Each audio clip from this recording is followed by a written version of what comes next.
Σήμερα, αυτή τη στιγμή, αφήνω πίσω μου κάθε ανισορροπία. Αφήνω πίσω μου την ανάγκη να ευχαριστώ τους άλλους, την υπερπροσπάθεια, την ανάγκη για έγκριση. Αφήνω πίσω μου τον φόβο της κριτικής, της απόρριψης, την αυτοαμφιβολία, την αίσθηση ότι είμαι κατεστραμμένη, ατελής, λιγότερη.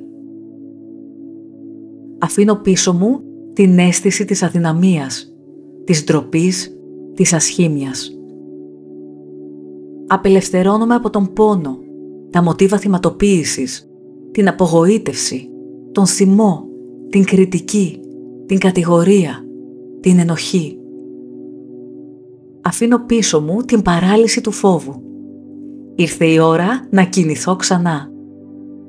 Έχω το θάρρος να αγαπήσω τον εαυτό μου ολοκληρωτικά. Όχι από έπαρση αλαζονία, αλλά από γνήσια αληθινή αγάπη προς εμένα. Έχω το θάρρος να συνεχίσω, να ζήσω τη ζωή μου.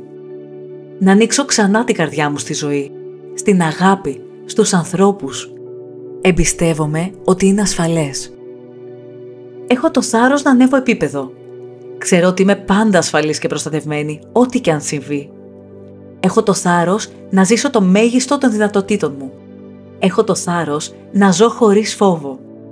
Έχω το θάρρος να αλλάξω και ανυπομονώ να αλλάξω. Περιμένω καλά πράγματα, μια υπέροχη ζωή και την αξίζω απόλυτα. Να νιώθω χαρούμενη, υγιής, ολόκληρη. Το έχω, μπορώ να το κάνω. Η ζωή είναι ασφαλής. Η αγάπη είναι ασφαλής. Έχω το θάρρος να συνεχίσω, να είμαι ειλικρινής, χαρούμενη, γεμάτη αυτοπεποίθηση και σιγουριά. Να θεραπευτώ εντελώς. Ναι, το κάνω αυτό σήμερα. Το έχω. Αλλάζω. Είμαι υγιής. Έχω το θάρρος να αφήσω το φόβο εντελώς. Τον βλέπω πια αλλιώς.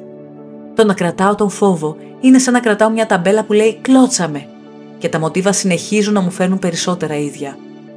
Άρα το πιο ασφαλές πράγμα που μπορώ να κάνω είναι να πετάξω μακριά τον φόβο. Τον απορρίπτω. Αντί για αυτό επιλέγω να νιώθω ασφαλής. Είμαι ασφαλής ό,τι και αν γίνει. Ασφαλής να θεραπευτώ. Ασφαλής να ζήσω. Ασφαλής να αγαπήσω. Το νιώθω ξανά και ξανά, ώστε να προσελκύω όλο και περισσότερο από αυτό. Ο φόβος ήταν απλά ένα πρόγραμμα, ένα μοτίβο που έμαθα. Τώρα το ξεμαθαίνω. Θάρρος, δύναμη, σοφία. Το έχω. Πάμε, ας το κάνουμε. Είμαι έτοιμη, είμαι ελεύθερη, είμαι ολοκληρωμένη.